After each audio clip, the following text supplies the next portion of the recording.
This is the Good Girl Podcast. I am Cameo King, your host. There wasn't a space for women to be themselves in every facet of their lives. The Good Girl Podcast was created to offer that space, to have conversations with a gutted truth without restriction. I invite you to join us every week with your own set of questions and confessions in this good and safe space. Hey y'all, back with the jump off. I don't know why I have these bouts of just 90s and early 2000s music. Clearly it adds to my joy. So I hope it adds to your joy too. Again, I'm Cameo King, I'm the host. This week's conversation, again, we're gonna dig deep and hopefully provide some freedom to you, provide some revelation to you so you can be the best freed, healed, authentic version of yourselves. Because I believe more so than we know, the things that are holding us back oftentimes from experiencing life at its highest level is ourselves. And it's in ways that we simply aren't aware of. And so I hope today is no different. And I'm going to be transparent, and my guest is going to be transparent as well. Whoop, whoop. I'm going to invite my guest on in. But first, I just want to give you just stick your toe into what the topic is. And it's about how you play a role. I almost want to say play the central character, the main character energy in your own suffering. A lot of times we like to point the finger at everybody else, at the devil. It ain't me, but it's the devil. At him, at her, at whomever, but yourselves and your own suffering. So excited about that topic. Also wanted to remind you, be sure you are following us on Instagram and on the TikToks. I got on TikTok, y'all. TikTok is fun. It's interesting. People really engage with you on TikTok. I love y'all, my TikTok people. And hopefully by now I've gotten up to 1,000 followers, because you can't post your link you have to have at least 1,000 followers. I think I got like 800. Maybe by now I'm going viral and I have like 10,000. Who knows? But make sure you're following us on, on TikTok. And I'm going to go ahead and bring my guest in, Reka. What up, Reka? That's me. Hey, Cam. Hey.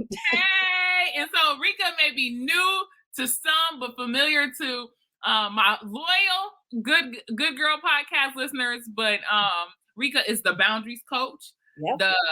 And I like how you describe yourself, because I think some people put you in the space of a relationship coach, and but you say, no, that's not who I am. No.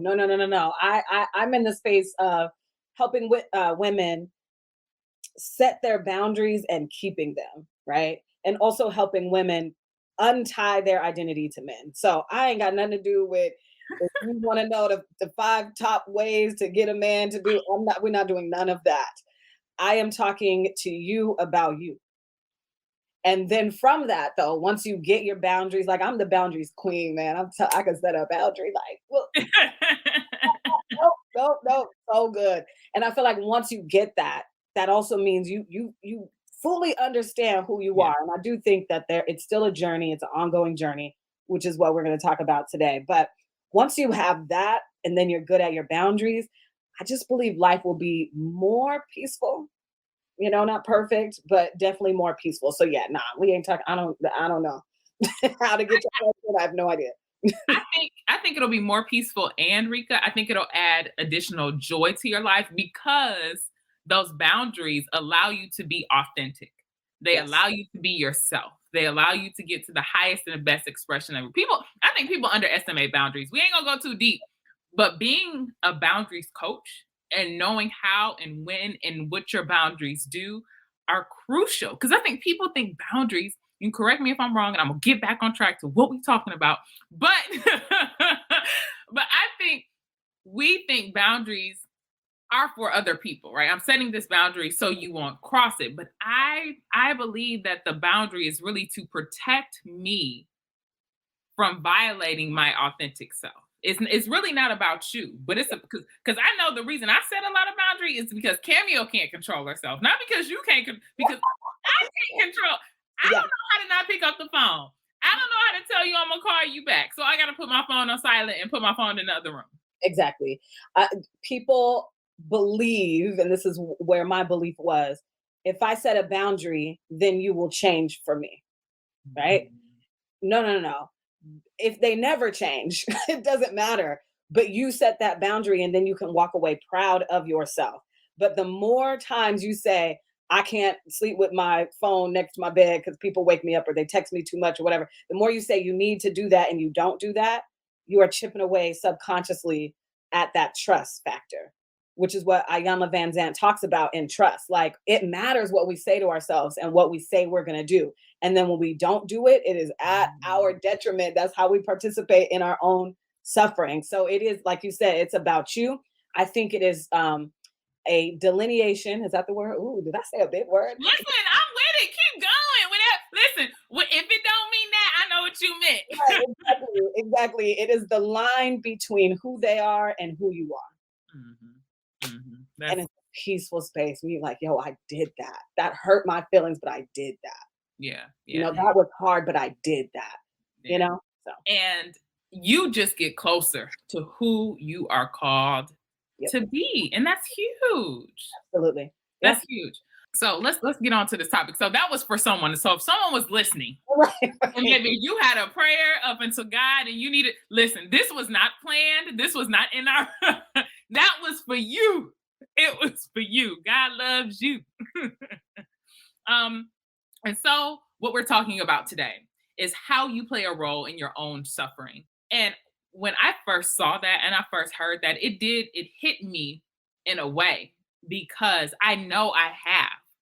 But those times when I was actually in the suffering, I didn't know I was playing I had that main character energy in my own suffering. I was pointing the finger at everybody else. And so those were my initial thoughts when I read that. And also thinking about looking forward, like, am I playing a role now in my own suffering? Things that grieve me, things that take me down the rabbit hole of, because a cameo will go down a rabbit hole. You hear me? It's very much still connected to the thoughts I entertained, the decisions I made, and how I perceive life and me participating in my own suffering. So with all that being said, those are my first thoughts. I'm curious, Reka, about when you first heard that phrase, what did you initially think? Yeah, absolutely. That I've done that. I think once you cross the bridge, so on the left side of the bridge is thinking that so let's talk in the lane of dating. Okay. Mm-hmm. When you are on the left side of the bridge and you're thinking like, all I have to do is X, Y, and Z, and then he will then pick me finally, because I did these things and he should therefore pick me. I think we also do that with God. If I do these things, God will love me more, or what have you, right? But once you do the work and you cross the bridge, you realize who you are is enough and it is okay. Well, you have to like work on yourself in relationships for like, to compromise and make the relationship work, but not in the way that you are transforming into a whole nother person to be with him, right? It's not the same. So absolutely, I was the one on the left side of the bridge. And when I saw that sentence, or I can't even remember how we came up with this topic, absolutely, I have done it. I am in ways still doing it. And I know we're going to talk about that, but that was my first thought, girl. I was like, "Ooh, Reka, Lord." And I want to be clear too, when you talk about the left side of the bridge or the right side of the bridge, I also think what adds to that perspective on the left side of the bridge is that society also very much tells us that we are not enough and that we do need to make these changes in order to get these things that we desire. Now, understanding that is partially true, but it's the pressure and the level and the expectation that I think that how we interpret that as wrong. Yeah. Right. And it also adds to us comparing. Like, I think I hear a lot, the reason you ain't got what you want out of life is because you ain't working hard enough. Right? All the time. And I just want to be like, who are you, God? Like, nobody has the crystal ball. I'm sorry. I know there's psychics out here and this and that and the third and card readings. And I'm not knocking on that if that's what you believe. But if it was 100% true, wouldn't they just be able to run down everything for you and be like, do this, you'll get a man. Do this and this will happen. Do this, you'll get $1 million. Like, it's not that easy. Like, it's never that easy. And again, that may have worked for you or the person that is preaching that, and for a certain sect of people who are not working hard enough, who are lazy. or even for a specific time. Right. But I think we oftentimes forget about what I consider like the God factor. Like God is going to bless who he wants to bless when he wants to bless. At all. I mean, yeah, period. That's what I meant to say. Yep, absolutely. Yes, divine interruption, divine timing, all that other good stuff. But anyway, and so when I think about how I've played a role in my own suffering, I think about three. I think I'm only going to talk about two though. Two top areas in my life, and I'm going to ask you to do the same. Let's talk about two top areas in your life, and we'll go from there. And I can start. And what I'm going to start with is I played a role in my own suffering when I was more loyal to the church than I was myself. Yeah. And I say that because there were times when I would attend church services and I would have work to do that is connected to my calling. Or where I used to work for a CBS affiliate when I was a producer, and I would have to get up and be at work at say like 3-4 o'clock in the morning. But I would be at a church service because I felt compelled, and that God would make up the time and me being sleepy.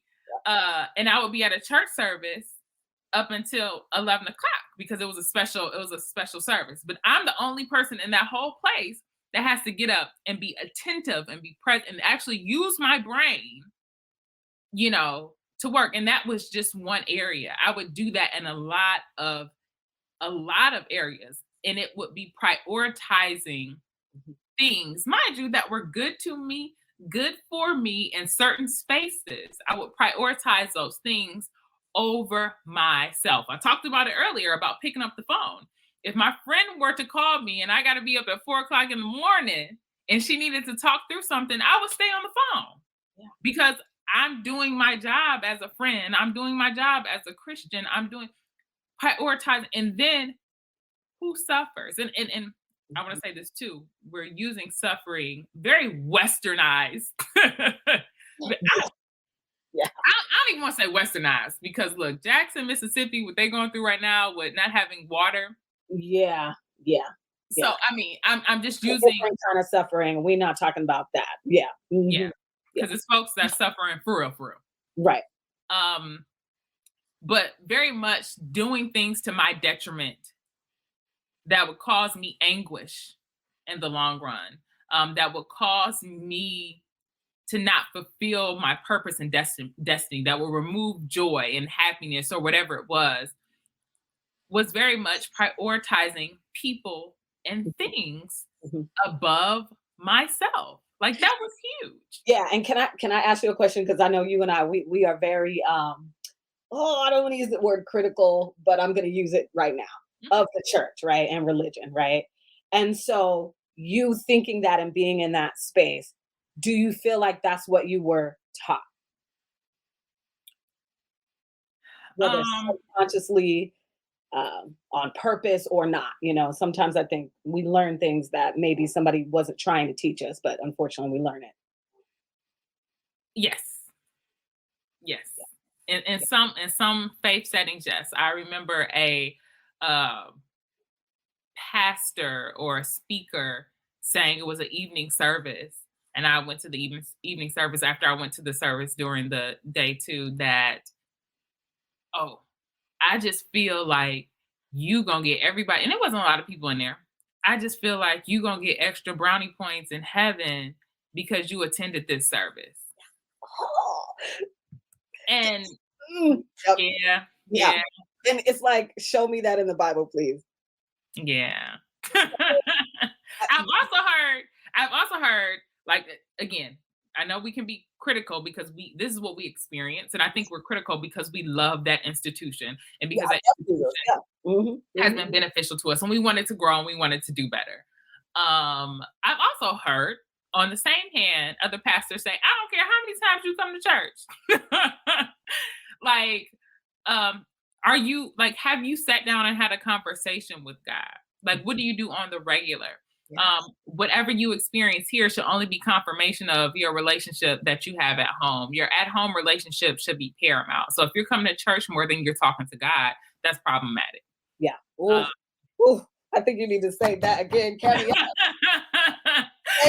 Again. if you come to church more than you talking to God, and that's problematic. That is how we participate in our own suffering. Go ahead. Yes. You can finish your thought, and then I have thoughts too. Yes.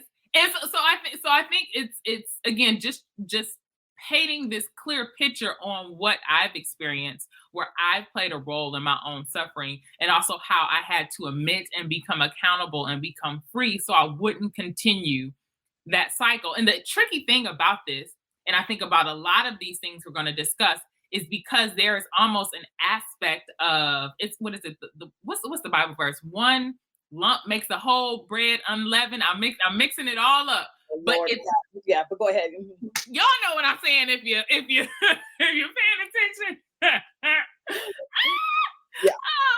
But it's the idea of and I think for me, don't throw the baby out with the bathwater or similar, because there is some bit of truth, some bit of goodness to this institution, and they say this one wrong thing or they have this one wrong thread, and it does very much affect every area of our life. But that's the challenge. Like, you have been good to me, or you were right in this area, so you must be right in this other area.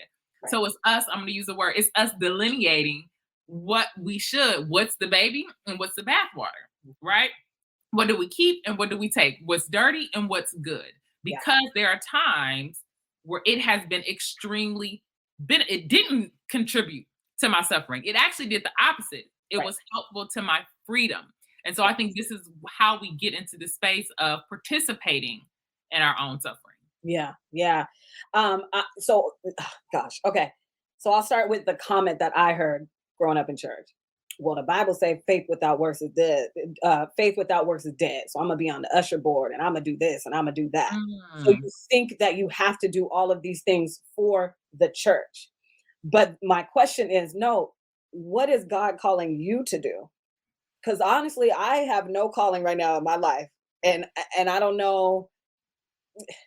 Okay, let me just say in this season, I don't know if when I'm 50 I'll be called to the church, but I don't feel like I need to be on the usher board at the church. But I used to, because of those comments. And like you said, if you go to church more than you are actually communicating, communion, worshiping God, that is very problematic, because the Bible says my people perish from lack of knowledge. So like you said, you'll throw the baby out with the bathwater, because what they did say about relationships, or, serving the church or whatever, you ended up feeling like it was at your detriment. But it's like, okay, well, now we're big, like 30 and 35 and 40 now. So where is your actual relationship with God? So you don't have to throw the baby out with the bathwater. So you can see with your discernment, with your God eye, with your gut or whatever, and say, okay, what he said about this, and this, on point. I do believe that. What he said about that, no. I don't believe that. I don't feel like I have to be at church 40 hours a week when I got to get up at 3:00 in the morning to go to, what have you. So yeah, it's really just to circle back, how we participate in our own suffering is because we lack knowledge. God literally says that. Yeah. I mean, that's what it came down to. I didn't have the wherewithal to discern or the confidence to trust myself that because the other thing I think that it's a fear factor. If I miss this church service, I'm not going to be the best version of myself. I'm going to miss what God has for me. Yep. As though God only, because that's also idolizing. Making an idol out of the church, because I only think he can come by way of the church, that he can't speak to me when I'm on my own. Right. He can't speak to me through my manager. He can't speak to me through someone on the street. If he needs to get a message, if God needs to get a message to me that for whatever reason I'm not being still enough for, but I desire it. It was also a fear. I just want to identify fear oftentimes leads us to continue to participate in our own suffering. A fear that I wasn't going to, be this optimal Christian, or I was going to miss something from God. Yeah. When he was talking to Moses was by himself. when he was talking to the woman at the well, she was by herself. But we just, again, when we're baby Christians or when we're Yes. not doing the studying, this is what we believe because we think that we'll only hear from God or know about God through, is it osmosis? What if we, are around the pastor? The pastor's the only way I'm going to know about God. But no, no. But this is what we do when we're baby Christians. So, yeah. So that was my one. Reka, I'm gonna toss it to you. What was? How did you participate in your own suffering?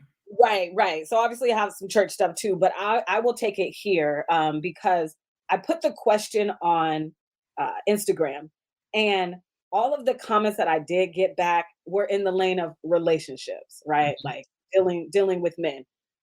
Which I also want to say, when we think about how we self-sabotage or participate in our own suffering, I want you to also think about outside of this lane of relationships. That's the easy one. That's the low-hanging fruit. But how else are you participating? But anyway, just to throw that out there for you to think about.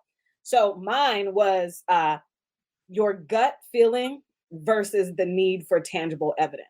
And I think that I go through this right now. Meaning, in this lane of relationships, my gut has told me, especially in the past, he is not right for you. I bypassed those red flags or what have you because I needed tangible evidence of why he wasn't right for me. Why? But I need to know why though. So the stove is hot. Let me see how hot. Like, why are we like this, right? And I've gotten so much better and I've been able to set them boundaries again and cut it off, but we keeping it honest here, right? I'm not a coach that lies. I tell the truth. I'm on the Good Girl podcast. It's all about confessions, where there's still a part of me that is like, he is not suitable for you. And I'm still like, but why? So what's the why? And it's why is our gut instinct not enough, Cameo? And I feel like, Reka, it is connected to our humanity, just like our human condition. And when I say that, I think about how we come to know God, how we come to know Christ, right? There has to be an aspect of faith. There has to be an aspect of believing something we don't see. And so I think it's also a lack of trusting ourselves. Yeah.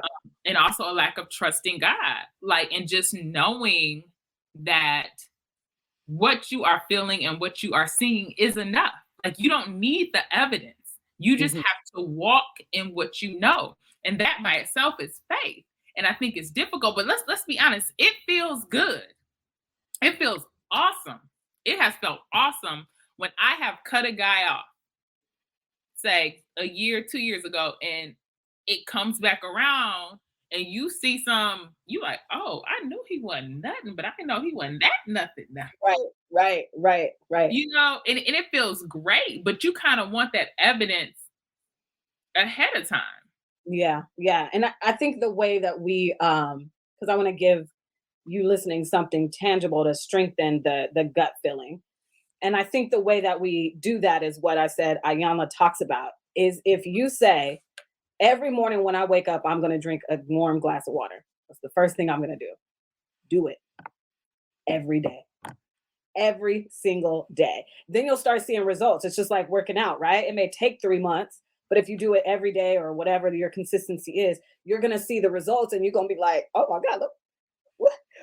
When you start losing weight, you want to work out more. You're like, okay, now I can count the macros or whatever and do keto, whatever you're going to do.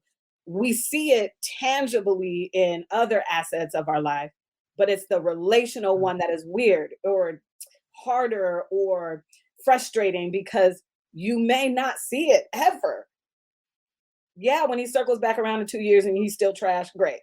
But what if you never see him again? I have to just believe that the $10,000 boyfriend that I cut off, it was a good idea. I don't know where he is at all. You know what I mean? I have to believe that my ex from when I lived in Indianapolis, me cutting that off was a good idea. I don't know where he is.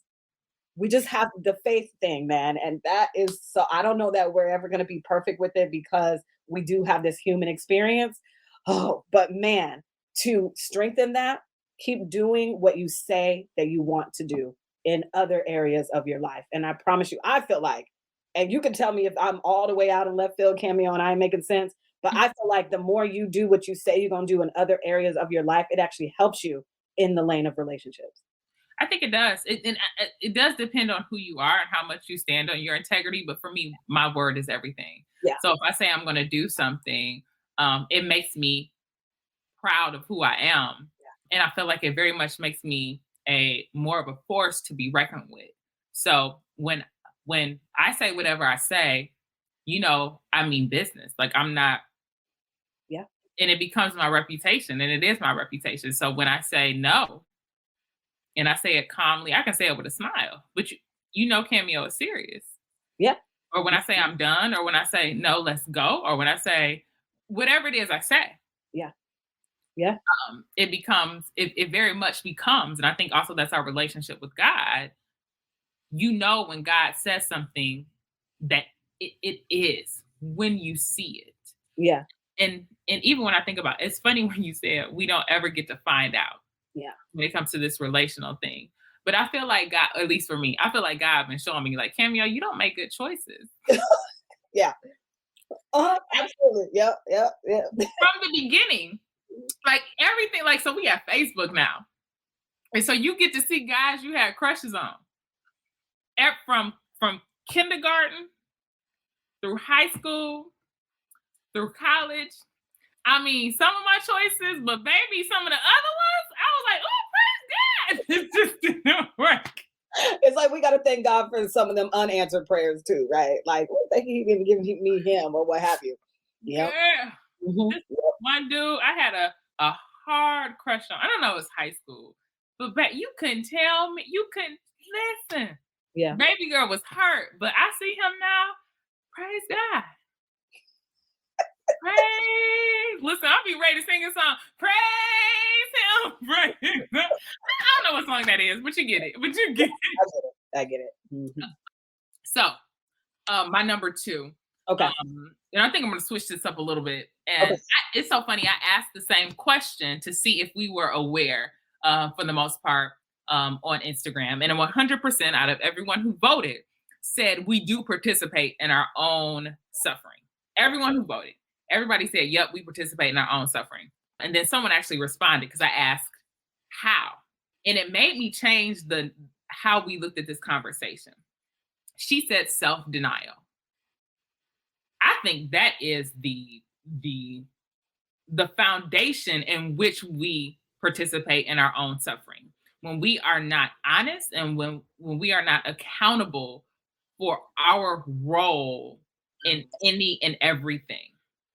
When we deny anything, when we deny our feelings, whether they're good or not so good, or when we deny who we are, when we deny our desires, when we deny what we want, even as something as what we want for dinner, when we deny what that is us literally saying, I want to participate in my own suffering. When you are not honest about what you want or how you feel. Yeah.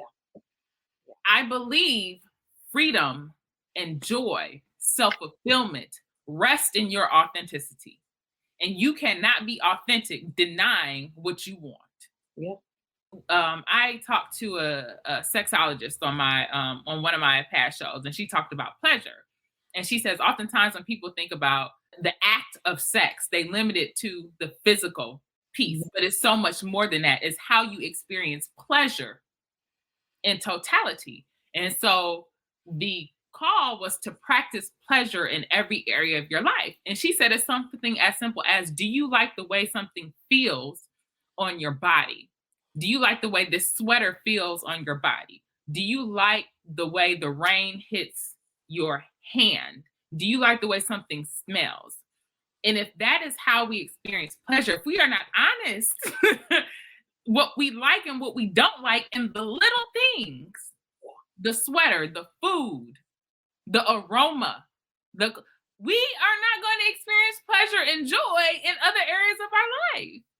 And so happiness, yeah. And so joy. Mm-hmm. I think self-denial is central. Yeah. It's foundational to us participating in our own suffering. And then I'm going to let you go because I feel like you have something to say. But when I say self-denial too, also just turning that a little bit or shifting that lens a little bit, it also comes when there's tension or when there are issues. And so you have to take accountability for your actions as well. When we aren't accountable and say, yes, I did that. Yep, I yelled at you, or yep, I was jealous, or yes, that hurt. When we aren't accountable for ourselves in those spaces, I think we also participate in our own suffering, because that too leads back to bondage, because we can't be honest. We can't be free. We can't be authentic in our feelings because we can't grow. We can't, if I'm not honest, and this is the best way I can put it, because I think about those who experience some type of substance abuse. The first thing that they ask you to do is to admit it, confess it. I, Cameo King, am a aholic. And they do that because that is accountability in admitting and connecting with where you are. And then you have solutions and then you grow. But the problem is some of us exist in this self-denial that we don't have this. And just for the sake of this conversation, we don't experience this type of substance abuse. And so we stay put, we stay in bondage, and we stay in self-denial. And this is us participating in our own suffering just because we can't take responsibility. All right, so real quick, guys. So I just split this episode in 2 parts. So that's part 1, and I split part 2 up, and it's already uploaded. So do not worry about it. Just go ahead and click next, and boom, it's right there. I wanted to make sure it was digestible. Each are they're actually less than 30 minutes. I don't want y'all sitting there for an hour, because the truth is, y'all don't sit there for no hour. So I wanted to make sure that y'all listen to both the entire episode, because honestly, when I edited it down, I was like, that's too good. We gotta keep that in there. No, we gotta keep that in there. So part 2 is up next. Make sure you listen, and thank you for listening to the Good Girl Podcast.